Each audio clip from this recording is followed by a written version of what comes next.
All right. Bismillah, alhamdulillah, wassalatu wassalamu ala rasulillah. I'd like to welcome everyone to MuslimARC's. We're going to be having a discussion today about the Muslim youth identity here in America. I'm just going to begin with a small dua, a small prayer, and we'll jump right into it. Bismillah, alhamdulillah, wassalatu wassalamu ala rasulillah. Allahumma salli ala Muhammad wa ala ali Muhammad kama sallaita ala Ibrahim wa ala ali Ibrahim innaka Hamidun Majid. اللهم بارك على محمد وعلى آل محمد كما باركت على إبراهيم وعلى آل إبراهيم إنك حميد مجيد. We ask Allah subhanahu wa ta'ala to bless our words in this event, in this gathering, and allow the panelists to benefit and allow those who are tuning in to benefit as well. And we ask Allah subhanahu wa ta'ala to allow this to be a blessed gathering, that everyone can come together and find some solutions and to discuss what will benefit our community. Allahu Ameen. Thank you for that introduction, Arthur, and we'd like to begin first by asking everyone to feel free to jump in with questions by tweeting with the hashtag MuslimARC or the hashtag 25. So, as he stated, we'd like to welcome you all to this conversation as part of our Muslim Youth Rising programming, where we'll give you a youth perspective on inter-Muslim relations and dealing with racism within the Muslim community. I'd like to begin by introducing our really esteemed panelists here, and I'll begin by introducing myself. My name is Azul Fidepi. I'm a student at American University, and I'm pursuing a bachelor's degree in law and society. I currently serve as the chair of the outreach committee for MuslimARC, and I also am involved in various community efforts to effectively address the needs of the mentally ill in the Muslim community and combat mental health stigma. I previously served as the president of the Muslim Student Association at American University. We also have Arthur Richards, who just gave us the opening dua. He is an American-born convert, and since accepting Islam, he spent his time studying the recitation of the Holy Quran with Imam Musa Sharif and other local scholars. As a student of English literature, he brings his knowledge to benefit those that interact with him. He currently serves as the National Director for Hunger Prevention with Relief, and he's active with social awareness efforts nationwide. He is also one of the founders of LEAP, a Muslim-based scholarship program for college-aged youth, and a volunteer with MuslimARC. We also have Leila Ilawa. Leila is the founder and president of Coming of Faith, LLC, a social enterprise devoted to redefining the faith narrative of Muslim American women through storytelling and community engagement. She also works as the Communications Associate for Padama Muslim Women Lawyers for Human Rights. She is also the founder of the Everyday Bigotry Project, an online platform dedicated to hosting conversations about Islamophobia, harassment, and its effects on our daily lives. She's a fellow at the American Muslim Civic Leadership Institute and serves as the chair of the Young Leaders Steering Committee for NPAC, the Muslim Public Affairs Council. We also have Nuray Junaoğlu. He is a 20-year-old domestic Muslim American of Turkish heritage. He's dedicated to giving back to the community by educating and rallying youth, and hoping to develop not only a thorough understanding of Islamic practice, but also a Muslim identity. He's a student at Drexel University studying political science, and he hopes to bridge the gap between the various Muslim minority groups in South Jersey that claim to culture rather than religion. So we're very excited to have such wonderful panelists, and I'll now turn it over to Arthur to begin our discussion today. All right, so let's get down to it. I have a few questions here, and we'll start off with the first one. So let's go. First question here is, it's commonly argued that Muslim youth today face a deep identity crisis. And as such, I just want to ask some of the panelists, I'm going to pick one of you guys, and ask you, how have you experienced that crisis and how exactly you have coped with it? Numan, I would like actually to start with you. Thank you, first of all, for everyone having me and kind of including me amongst this esteemed panel, especially people who are more deserving and qualified than me. But I mean, yeah, I think this definitely becomes an issue considering the wide range of diverse cultures behind the American Muslim background, where a lot of times you have, you know, natural-born American converts or second-generation American Muslims, and then also you have your Middle Eastern and South Asian and Asian American Muslims who come here and kind of cope with the reality of a new lifestyle and culture in America, where at home they cope with their parents' culture or their own culture, and outside in school, making friends in all levels and ages, they have to deal with that culture. So they kind of are faced with an issue of who they are essentially. So I mean, I've definitely had this issue in that I come from a very like tight knit Turkish community in South Jersey, where we kind of essentially replicated Turkey to some degree, in a sense, because there's so many of us. But growing up in a household where the culture was very prevalent, I didn't know English until I was 5 years old, for example. Believe it or not, despite being born and raised here, English is my second language, because my grandfather was so adamant on retaining the culture. And going out, and even throughout middle school and high school, I went to private schools that were predominantly Turkish. So kind of coming into the university setting, I realized this even my freshman year. I was looking back at it now, actually today, because I wrote my English 101 final on this, actually, where I kind of grew to accept the fact that I'm not a Muslim American Turkish person, per se, but I am a Muslim, and I am Turkish, and I am American in its own sense. So they're all, in their own rights, part of my unique identity, and which essentially boils down to the fact that makes me even more American. Before, I had an issue where I would completely be adverse to even the idea of being labeled American. Like, people would make fun of me, saying, "Oh, you're born and raised here. You're not Turkish. You're American." I'd be, "Oh no, that's ridiculous. That's not possible." But I've come to accept the fact that being Turkish American and being also Muslim American makes me more American, because we essentially are, or what we like to think we're the melting pot. But yeah, essentially, I kind of just accepted the fact that I am American, but I have to take from the Turkish culture, because Turkish culture and Islam is very intrinsically tied together, essentially. So it's very similar, but I have to take the good from both and apply it to the American ideology, because I realize that's the only way to kind of nurture and cultivate unity. And Layla? Yeah, so I definitely do think that there is an ongoing identity crisis, especially amongst Muslim American youth. For myself personally, I'm an immigrant, so I came into the U.S., as a child, not really knowing what I was supposed to expect, and also under pressure to conform, within the summer to being American. So growing up, I'm part Danish, part Syrian, and so my family and I always never really fit in either with white convert circles, because my mother converted to Islam when she was a little older as a teenager, and as opposed to within Arab circles. So personally, I struggled with figuring out where exactly I fit in, and kind of repressed my ethnic identities until I left college and realized that I needed to start facing those parts of myself. But I still tell people that I'm primarily Muslim American. I don't introduce myself as Syrian American or Danish American, because I feel that my experiences have been a accumulation of being a part of so many different ethnic communities growing up within the Muslim community. So it's still an ongoing issue for me, because I'm still trying to figure out how to really integrate everything into who I am as a person. Well, I would like to really echo what Leila just said in terms of there actually being an identity crisis. And I think it's important also to acknowledge that identity itself isn't something static, it's fluid and it's changing. And people's perceptions and decisions about how they want to identify also change. And I can say that from personal experience, I come from a Sudanese family. I was born and raised here. But within the Sudanese context, as Afro-Arabs, there's often this tension between identifying either as Arab or primarily Black and African. And there's often difficulty because, sometimes we're ostracized from white Arab communities, and then at the same time, we're not the same as other Black communities living in the United States.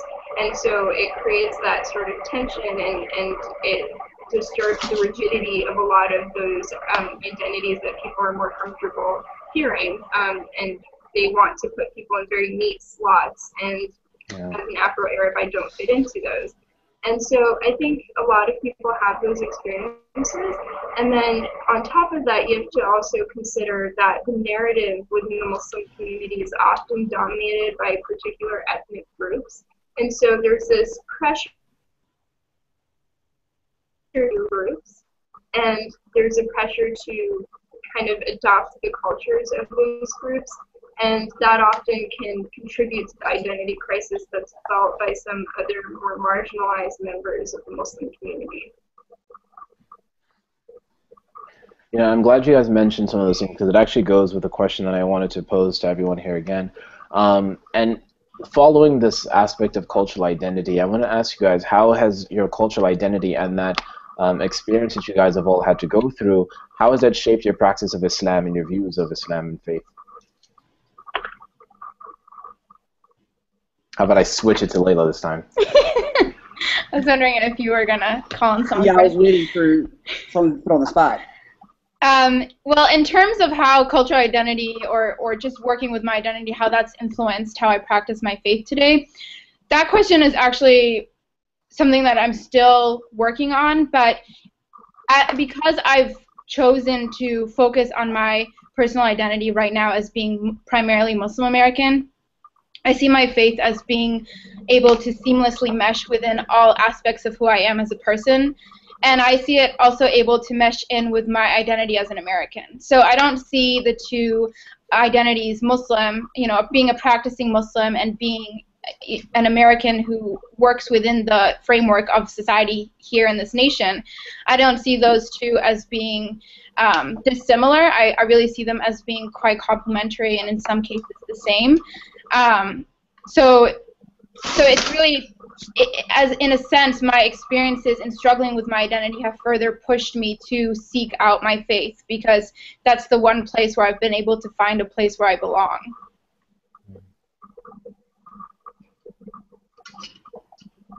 Actually, I'll mention this actually because this question is it's a little different for myself, because I, coming as a revert, a convert into Islam, spending a lot of time within the Christian faith, coming into Islam was a very interesting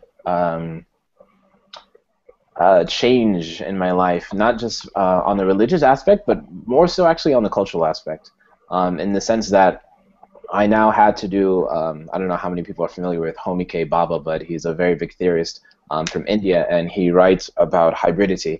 And one of the things he mentions, a quote that I love, he says that sometimes the Indians had to become whiter than the white. And I think one of the biggest problems I had coming into Islam culturally is I had to become either really, really Arab or really, really Desi.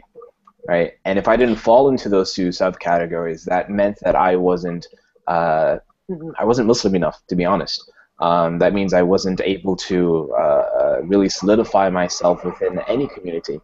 And then what's even sad about it, if I wanted to find myself in the black community, the reality is the black community is far removed in many areas from the mainstream Muslim community, which is very unfortunate.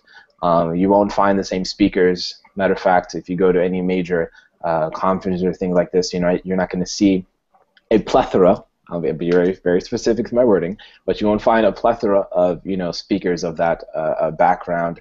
So it's like a community that really hasn't had the foundational work that the immigrant population has had, and so that has actually been one of the biggest problems that I've had personally. And I mean, even to this day, I'll go to a masjid, and maybe I'll go there for the khutbah or something, and like someone will be like, "Yo, does that guy really know how to give a khutbah? He's black, right?" Like, And then if I introduce myself, subhanallah, this is the best part. It's like, okay, well, what's his name? Arthur. Are you sure, brother? Is he not from Sudan?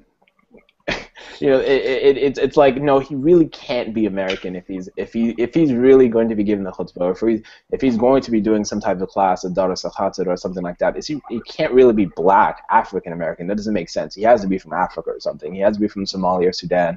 There's no concept of him being this guy who, Jamaican parents and was born in Miami.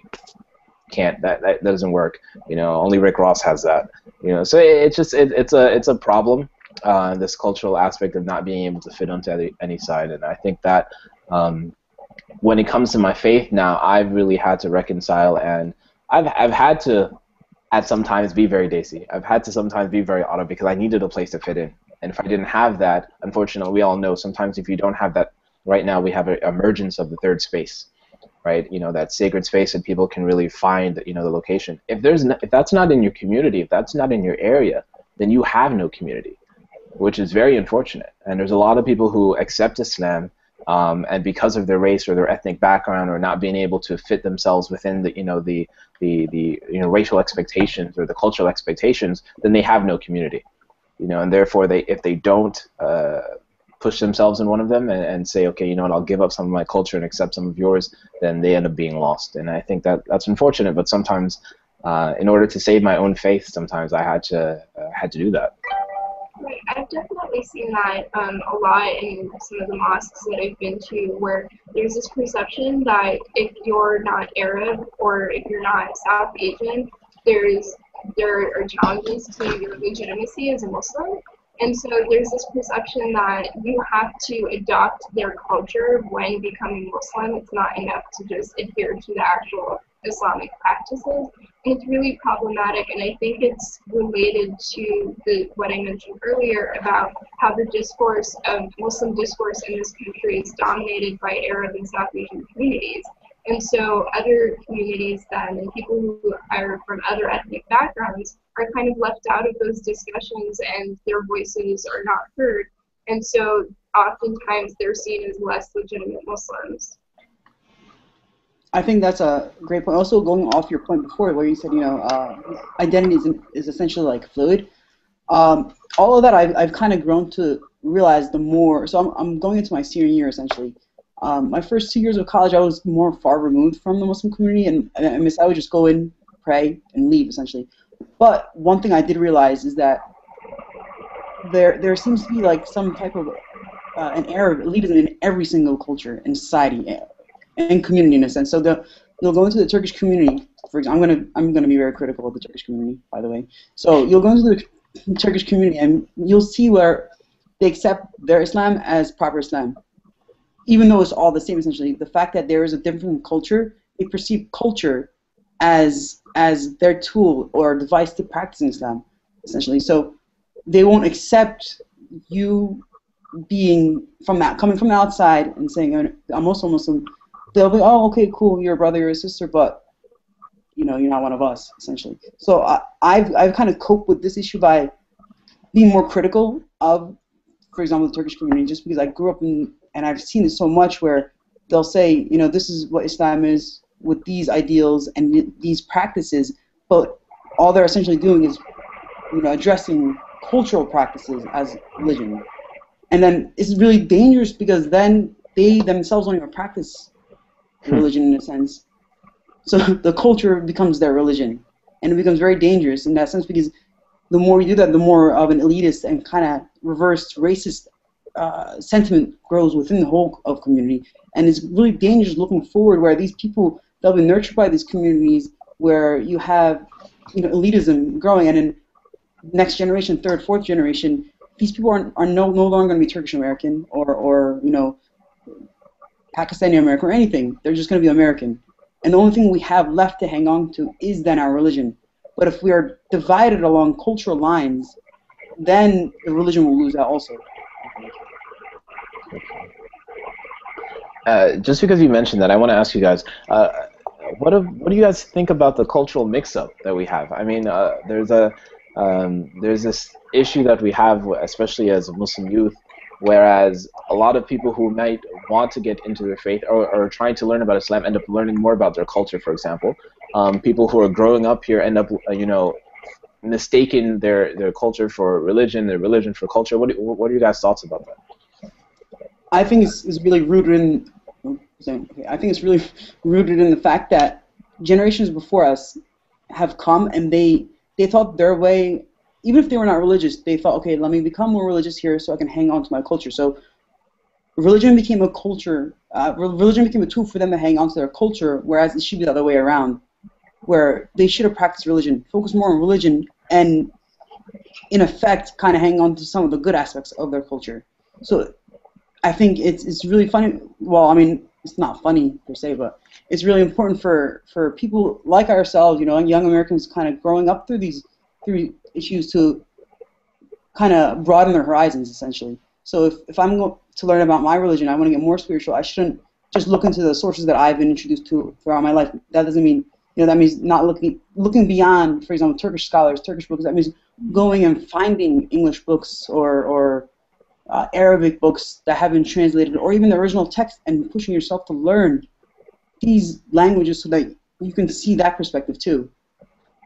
Yeah, I would piggyback off of that to say that it's extremely problematic, and I've seen the mix-up between cultural and religious identity happen so often now, especially amongst people of my generation, but also with people of older generations who will then attempt to correct whatever form of Islam that I have learned to practice or have taken upon myself to learn to practice, and tell me that because it's not their way being a more culturally distinguished way, that I am not practicing the real religion. And what that does for people who are questioning or struggling with the faith is it pushes them further away, because they are now facing the question of whether or not the religion that they're practicing is real. And if that person or that community says that because they're not following specific cultural traditions in keeping with where they come from, or, you know, where they should want to come from, you know, then you're losing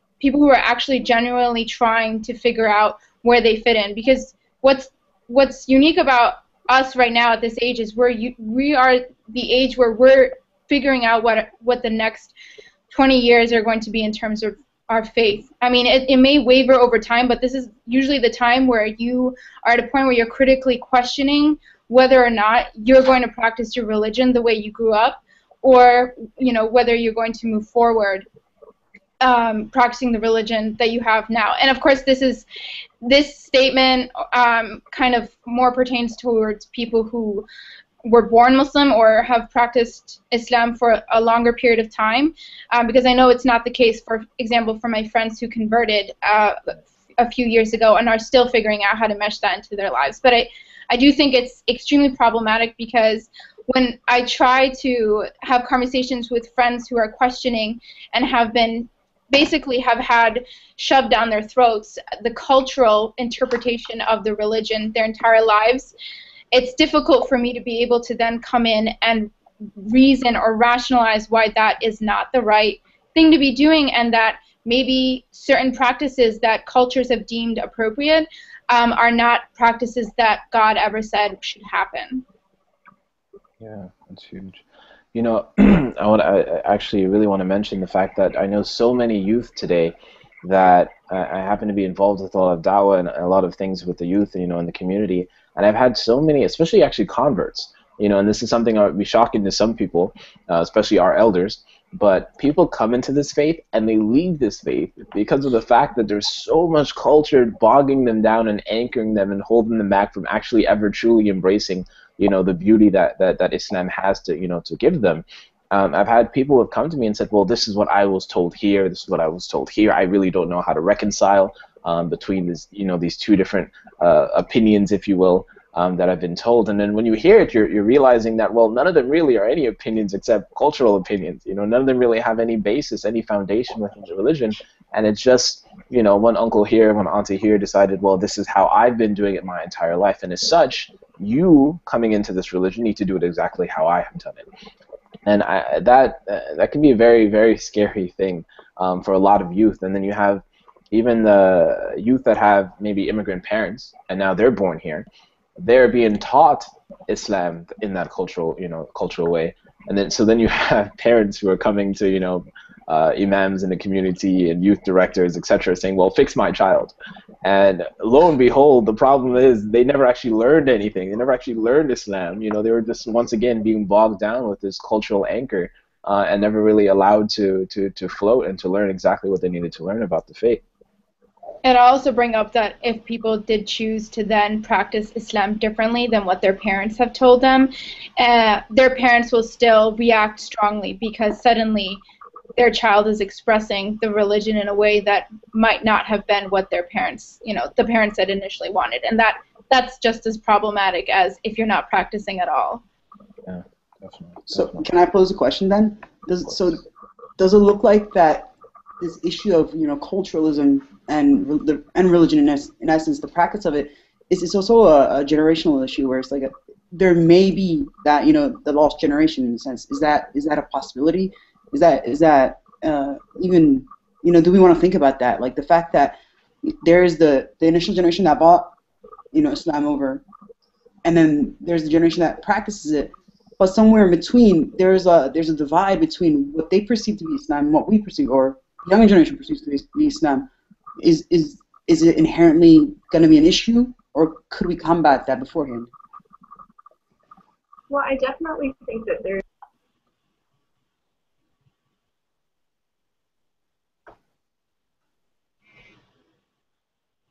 Oh, did we lose? Uh-oh. Layla will toss it over to you until she comes back. You're going to toss it over to me?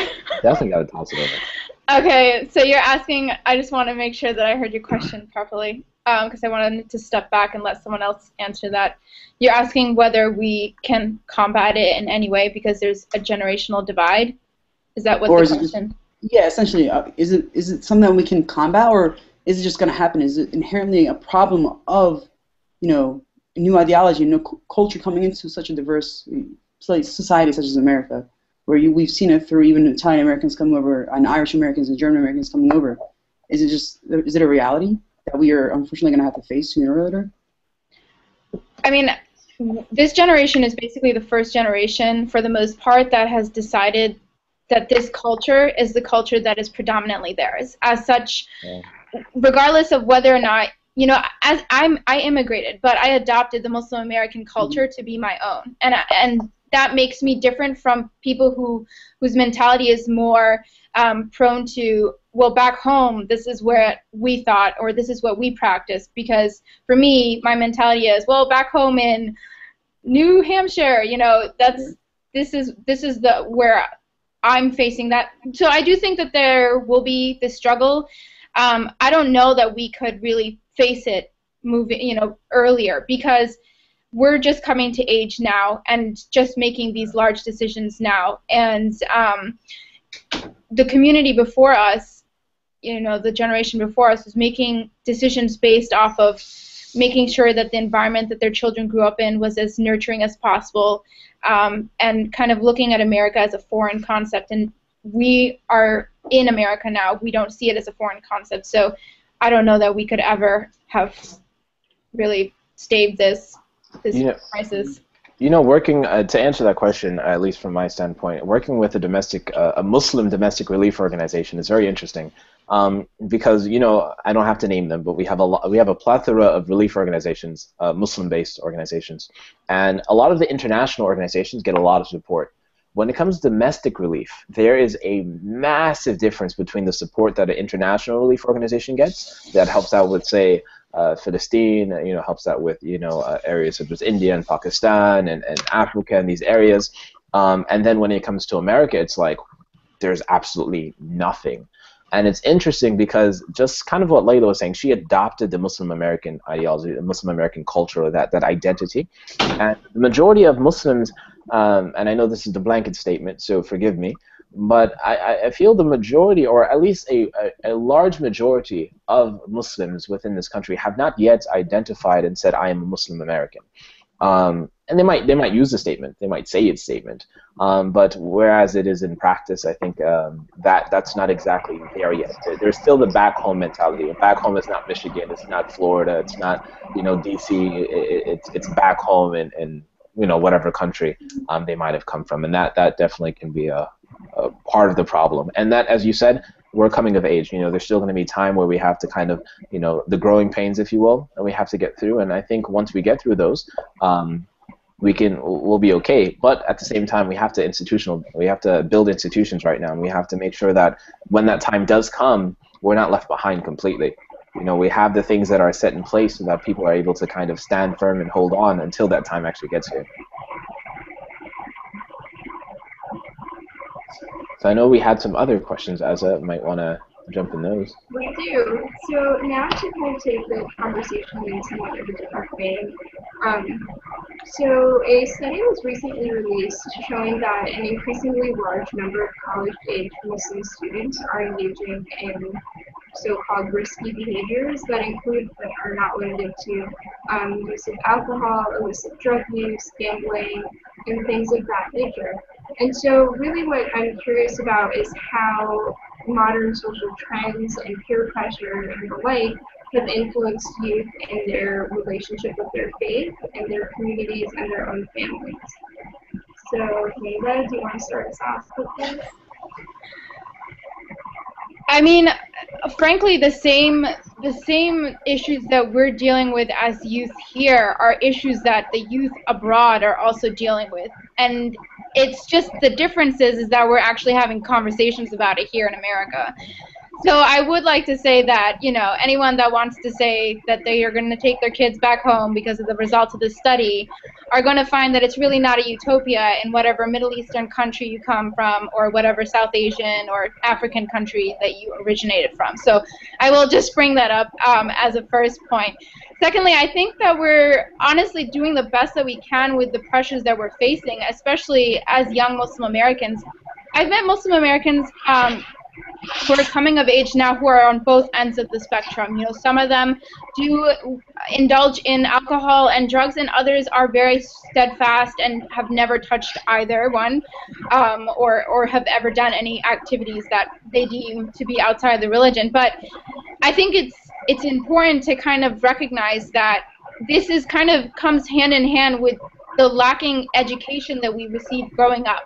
Because to say that Saturday school education on one day of the week for maybe 6 months out of the year was enough to ensure that your child grows up to be a strong Muslim in the midst of all these horrific pressures is kind of ridiculous pressure to put on children. Because I personally was homeschooled, so I grew up kind of receiving an education both from my parents who were very firm about providing us, you know, the most what they believe to be Islam, and you know what I believe to be Islam, as well as attended Saturday school and Sunday school throughout different parts of my my education growing up. But frankly, I learned very little in Saturday school and Sunday school apart from maybe a few conversations that later on pushed me further away from even trying to speak Arabic with family members or friends because I just was shamed out of exhibiting that part of the identity. So I think we're doing a pretty good job when it comes to the fact that we're dealing with all these pressures. I just think it's problematic that there's such a stigma about seeking help if you want to get that help, especially within the Muslim community. If you come out and say that you're struggling with any of those, the general reaction by our religious leaders and by our communities is to say that that person is a lost cause. And I think that's a serious issue that I'm really hoping that the youth take into their own hands if nobody else will. Right. I would definitely like to echo those sentiments. I think you're absolutely right in saying that there is a stigma attached with trying to seek help when you're dealing with any of these things.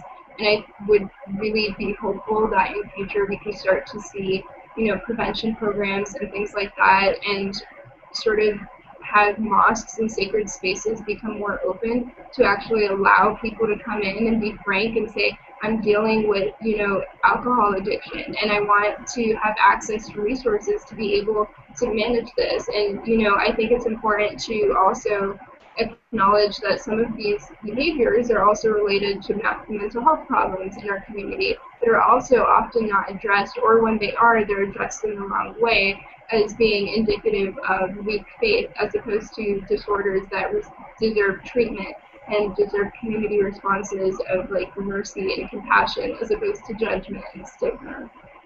And Norman, you're going to jump in. Yeah, this is really a big point of concern for me, especially because, you know, as Arthur said, if people come to you saying, you know, or imams and stuff saying, oh, fix my son, fix my kid, fix my child, where I see that so much and so much more in the Turkish community, for example, and I'm going to be blunt, it's just because it's easy for example, for Turkish people to blend in, especially the part of Turkey where I'm from that populate most of the communities that we're easily assimilated into the community just because we don't stick out. We look like the regular old white American, you know, and it becomes easy for these kids to to go to school and make friends, and these outside influences really, really shape who they are and what they see and perceive to be fun, and so on and so forth. So, as for example, Leila, she said she was homeschooled. I went to a school that was predominantly Turkish, so these outside factors were never there for me, or for example, for me, some of us. But the new generation, where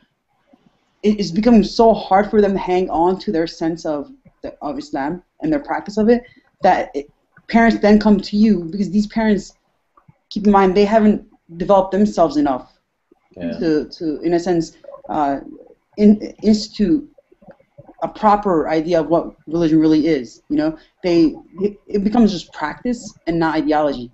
So these kids, they think, okay, I'm going to pray when I'm at home, when I'm at the mosque, but then, you know, it's a part-time thing. It's a part-time gig where I can be religious some of the time, and some of the time I can do what I want to do. So, I mean, this is really a big problem for myself, because I deal with a lot of the Turkish youth, for example, at the Turkish Community Center, and the first 2 years of my college, you know, career, in a sense, I kind of isolated myself from MSA involvement specifically for this purpose, to kind of be more involved with the youth, so that we can try to develop this sense of Islam, a proper sense of Islam, so that going ahead they know at least the basics. So it really becomes, along with, you know, establishing institutions like Arthur also mentioned, there's a grassroots element to it, where we have to constantly upkeep these personal and interpersonal relationships with students and youth to a degree where they feel comfortable sharing their problems with you and what they've done, and that you can kind of be a big brother or a big sister to these kids. Yeah. And I'm saying youth as in, you know, the study was for people, college-age students. I see this with kids from 14 to 18, and it's just it's incredibly discouraging in a sense, and disappointing, but it needs to be solved, or addressed at least. Numan hit like a really heavy point. And there's a term that W. Du Bois he coined called double consciousness. This aspect of pretty much having, like, you know, it's in essence you have two souls, two thoughts, two unreconciled, you know, parts of you that are living in the same body. And in essence, you see this on social media with every Muslim youth, right? I mean, I know even before Islam, my friends had their Muslim Facebook. Yeah, you know what I'm talking about, right? And then they had their Facebook for everybody else, right? And, you know, subhanAllah, that's a testament to this concept of double consciousness, whereas I can only be religious when I have this on, for example, right? I go in the masjid, then I put, you know, if I'm going to pray, then I'll put on something, but outside of that, heck, you're not going to catch me. And then the issue is, I can't even come into the masjid with a t-shirt on, for example, or something like that, because, well, that's not religious, right? So we've made religion like so warped, you know. And then on the other side, one thing I want to mention is we're not really real about reality, in the sense that we have real problems that are going on. You know, these youth, myself included, and all, you know, many of us have real problems that are going on, and the community is like oblivious to it. As if, like, well, as Layla kind of mentioned, we can't talk about this. You know, there's many times I've come into the masjid and I've said, you know, I went to the imam maybe and I said, you know, I'm gonna give this khutbah about this week. And the imam will tell me straight up, like, I don't think that's a good idea. I don't think the community will be receptive to it. You know, I would highly suggest not talking about that. And it really brings me back to my days within the church, where as an ordained deacon, as doing youth ministry for like 6 years, I remember there was heavy institution building, there was heavy programs for youth, and we were real about it. You know, if we knew there were kids that were doing certain things, guess what? We had programs that addressed those things, and we weren't afraid to tackle those things head on. Unfortunately, these are things that recently, and I'll share it really quickly, there was a family that came into me, 19-year-old daughter, you know, and father comes and he's in tears and he's like, I've lost her, I'm done, she's the devil. You know, and the thing is, you know, the reality is, to be completely honest, this problem is a problem with the majority of our youth, with the majority of our youth. And if we don't come to terms with it and say, look, just maybe this is the problem that we have, and let's start thinking of solutions, right? Let's start thinking of solutions. Let's start building the proper institutions. Let's start doing the proper programs. Let's push our, you know, our imma, our shuyukh, and our masajid to rectify these and add the programs that they need to have so that these things can get fixed. How many masajid have youth directors, right? No, because we're not about that life, right? And then if we do have a youth director, it's like some, mashallah sheikh, mashallah, can't really talk to anyone. The youth really are scared of him, so it's, where do we have the moderation? Where do we find that line? Or it's a youth director who only is doing youth programming for the boys because they're the only ones that need to come to the mosque, and the girls can go and knit in a circle and talk about getting married with their aunties. You took it right out of my mouth. I was going to say this is why we have a mixed panel, right? So y'all can just hit it like that.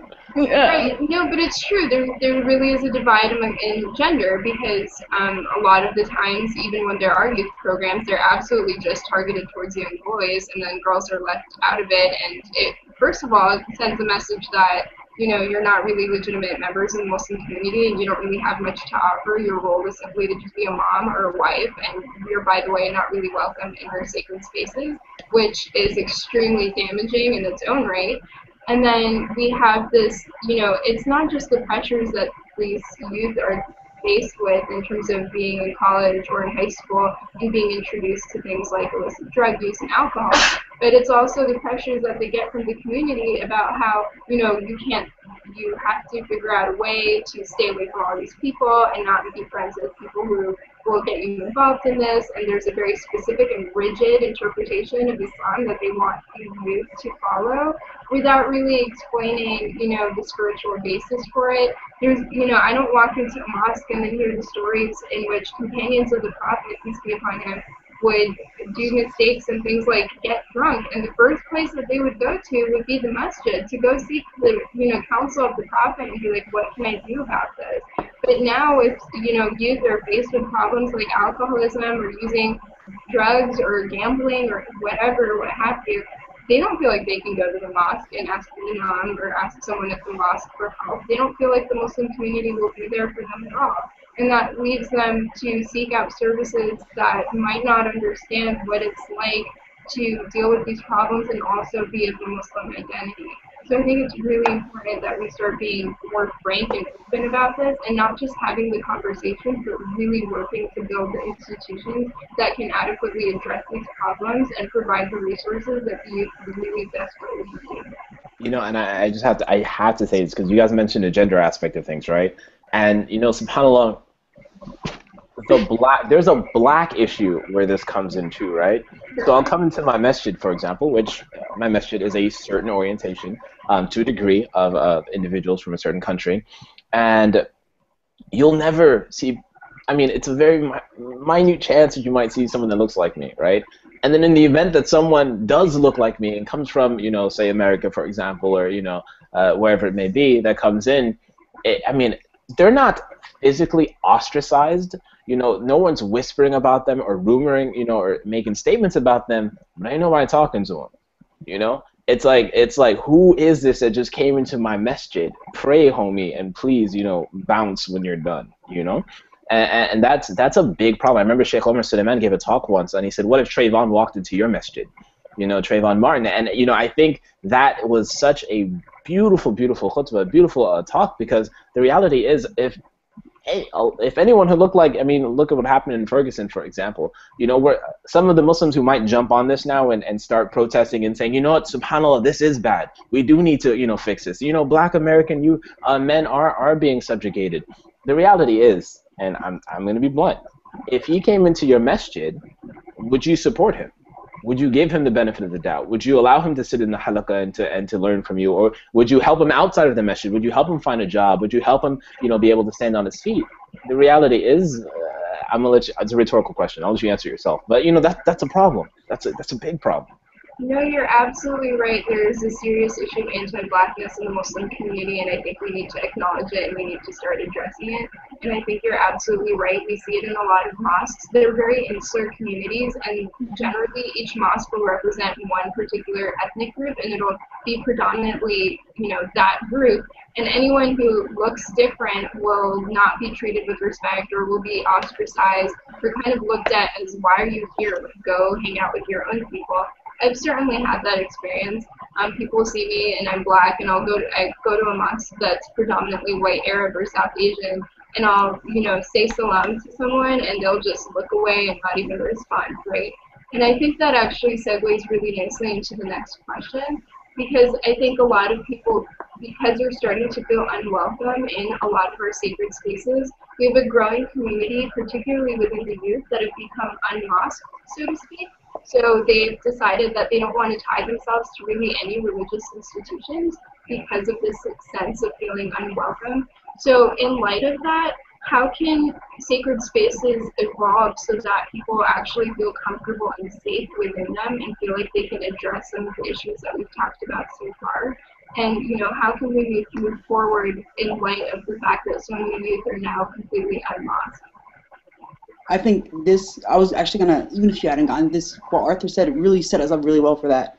I think one key thing that we could do is, because I kind of, in all essence and all honesty, I do kind of consider myself to be in that weird unmasked state because of the fact that, you know, the closest measure to my home is predominantly Pakistani, which is not a big deal. That's fine. I'll go.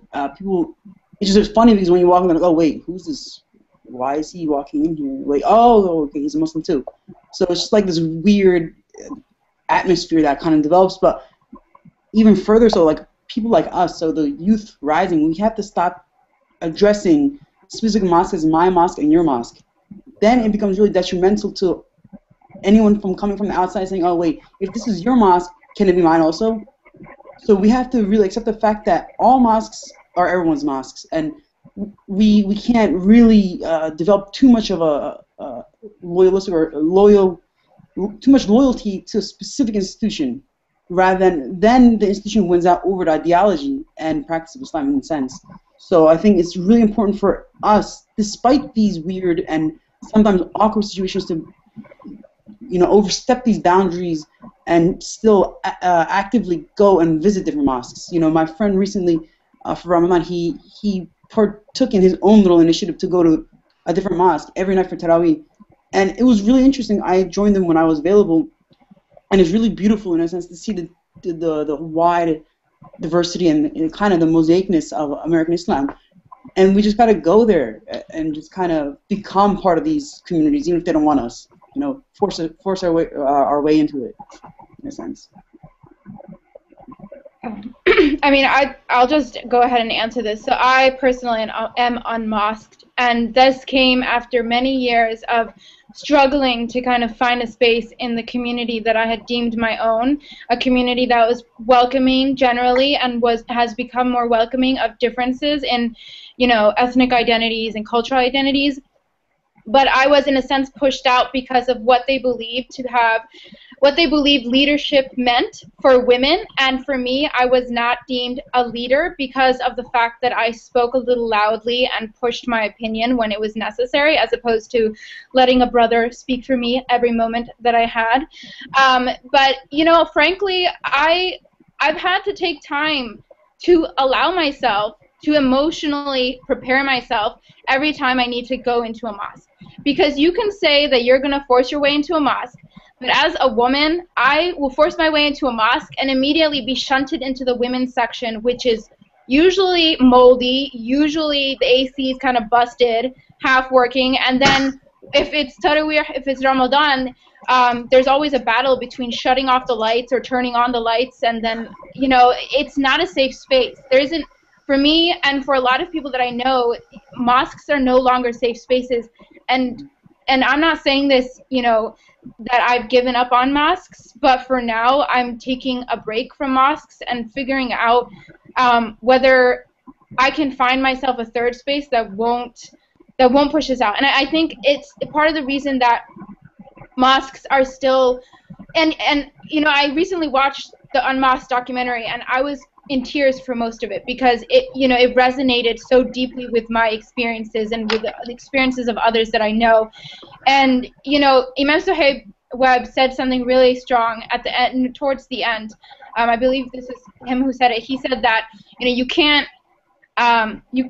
be angry at an institution that you leave, paraphrasing what he said. And I realized that myself, that I can no longer feel that way.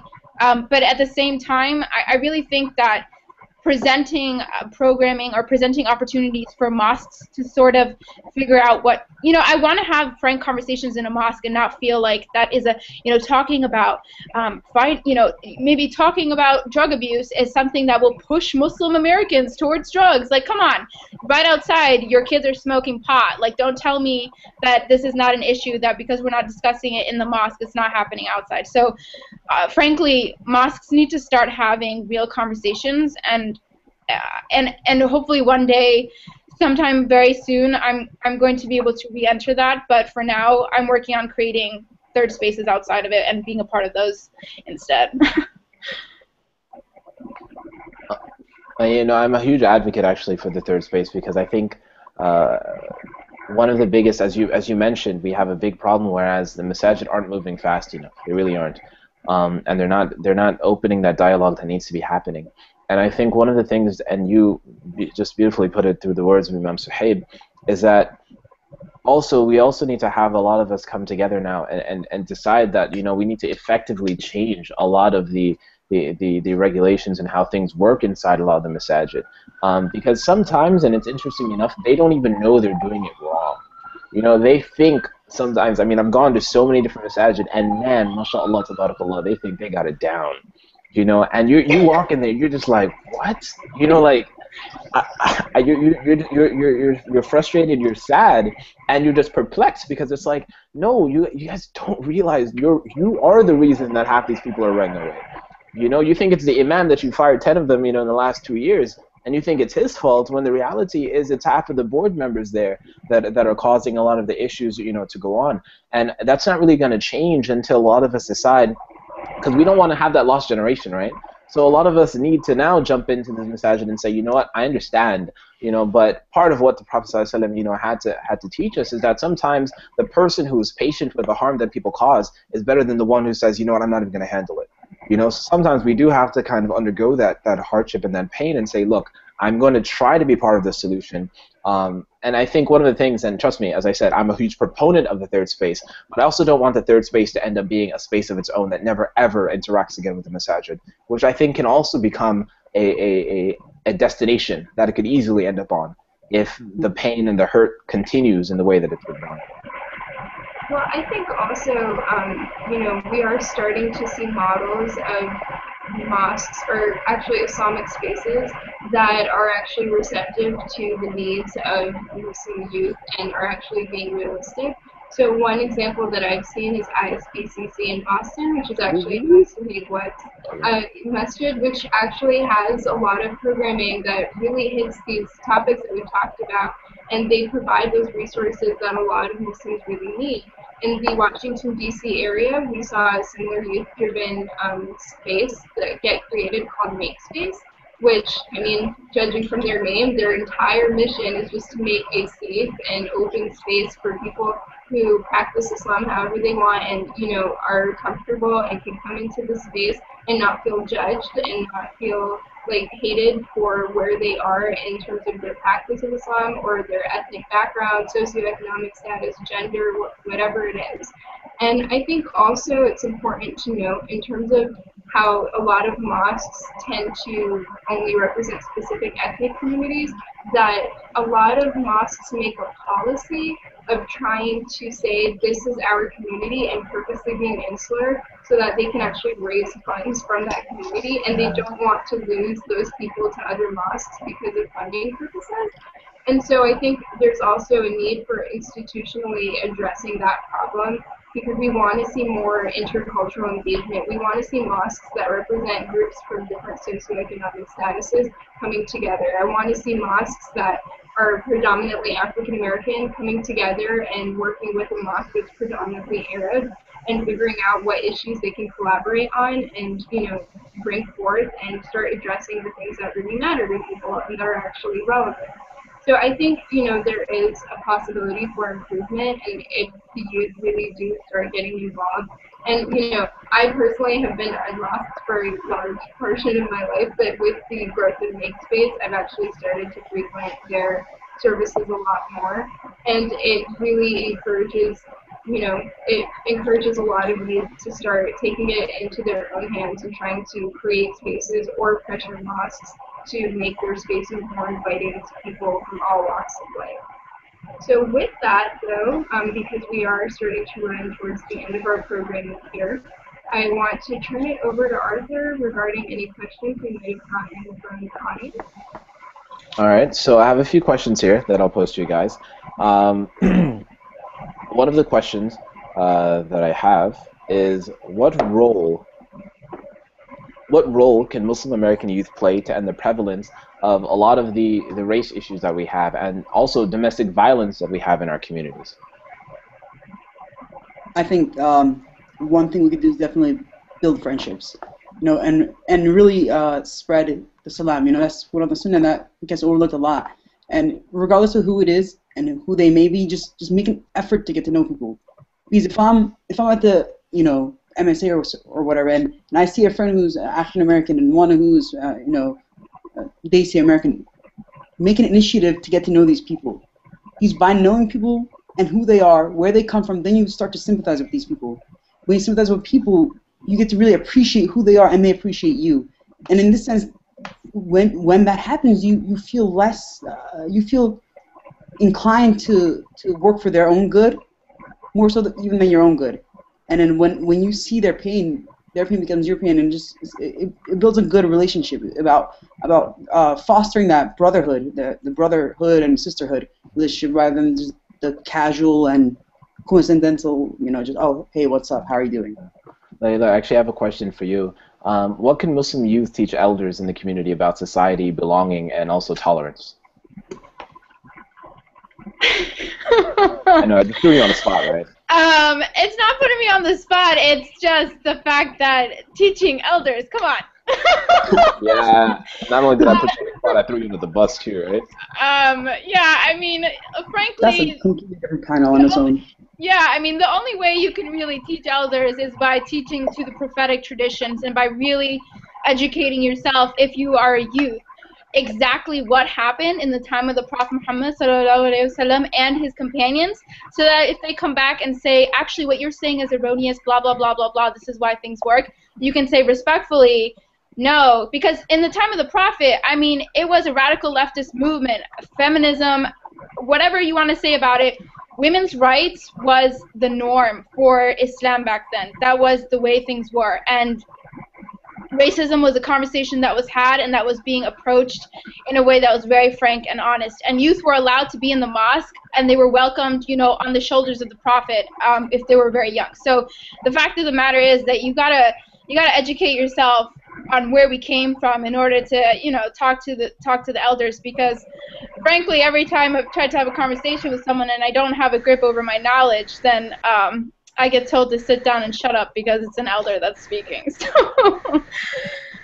I have one last question for you. What would you say is one of the most important issues right now facing Muslim youth? Oh, wow. Yeah, give it the big daddy. So I think, well, I don't like kind of pigeonholing it and saying there's one issue that we have to address at the expense of others. I think intersectionality is really important in addressing all of these issues. So we want to take this multi-pronged approach to addressing racism within our communities, because it's not talked about enough. Addressing problems of, really gender problems is a lot of it. We suppress women's voices. Women are not represented on the boards of mosques. They're not welcomed in sacred spaces. They're often told to just be quiet and not contribute in any way to the Muslim discourse in this country. And so that needs to be addressed. There are problems of not having cooperation between groups of different socioeconomic statuses. So mosques that represent people from one socioeconomic status won't work with people that happen to be of a lower status. And that's also problematic. Mental health is a huge problem that we don't talk about sufficiently, and it ties into what we were talking about earlier in terms of drug abuse and alcohol abuse and things like that. And so I wouldn't just say there's one issue, that Muslim youth have to address at the expense of others. I think we need to start having conversations about various things that are salient and try and figure out creative ways to effectively address them. And when we're doing so, to make sure that no one particular group is dominating the discourse on those issues, that we invite a plurality of views, and we make sure that the voices of people who are typically left out of those conversations are amplified, so that we make sure that we create a response that will actually be beneficial to every member of the Muslim community, as opposed to just serving the interests of one or two groups. Definitely, definitely. And just to piggyback, I know we're going to end right now, but just in reference to what Azza just said, I think when you spoke about that, I have to say it as an individual who comes from America, as an individual who is born here, an individual who is black, right, that right now with as much that's going on in our communities right now, we've got to reach out. I don't think the Muslim community has done its job in reaching out to indigenous Muslims. I don't think they have done their job in teaching indigenous Muslims what Islam is. I mean, of course, we haven't done a good job showing our youth, but certainly, I mean, let's exponentially, you know, add that to the point that we haven't done it to the indigenous Muslims. And as such, when you have a massive population of people who say La ilaha illallah but yet don't know anything, or as much, rather, I should say, as much as immigrants might have because of the culture that they have been raising and the amount of knowledge that has been passed down within these cultures, I think it's very disheartening, it's very sad, and it's not the sunnah of our Prophet ﷺ to continue going around with that type of mentality. We desperately have to reach out to our indigenous Muslims. Right, I agree with you wholeheartedly, and I think, you know, it's important that those efforts are included and that we start to separate also culture from religion, and instead of trying to indoctrinate people who are converting with cultural practices, just educating them on what the actual traditions of Islam say. So with that, I think we can wrap up. And before I give it off to Arthur to make the closing dua, I do want to remind everyone who's tuning in that we do have a hashtag conversation coming up on Wednesday, August 20th at 2 p.m. Eastern Time, in which we'll be, the hashtag is 25under25, and we'll be talking about a lot of these youth issues and youth activism. So definitely join that conversation, and thank you all so much for tuning in. And Arthur, if you can close this off with a short dua. And first, I'd like to say I really appreciate all of you guys and sharing a panel with all of you guys. And for those of you guys who are tuning in, barakallahu feekum, jazakallah khair for tuning in as well. Allahumma salli ala Muhammad wa ala ali Muhammad kama sallayta ala Ibrahim wa ala ali Ibrahim innaka Hamidun Majid. Allahumma barik ala Muhammad wa ala ali Muhammad kama barakta ala Ibrahim wa ala ali Ibrahim innaka Hamidun Majid. Allahumma inna as'aluka al-huda wat-tuqa wal-afafa wal-ghina. We ask Allah subhanahu wa ta'ala to be our source of guidance because He is the one who guides. And we ask Allah subhanahu wa ta'ala to be our source of peace because He is the one who is the ultimate source of peace. We ask Allah subhanahu wa ta'ala to allow this gathering that we have had to not only just be a gathering of discussion, but one that brings about solutions and resolutions for our communities, one that brings the youth and the elders together on a platform that allows us to truly move forward and to progress forward. I ask Allah subhanahu wa ta'ala to put success in all of the work that we are doing, the panelists that are here, the people who are tuning in. I ask Allah subhanahu wa ta'ala to give each and every one of you success. And I ask Allah subhanahu wa ta'ala to allow us that as we are gathered here right now, to gather again inshallah in Jannah. Allahumma ameen. سبحانك اللهم وبحمدك ونشهد أن لا إله إلا أنت ونستغفرك ونتوب إليك. السلام عليكم ورحمة الله. Bye.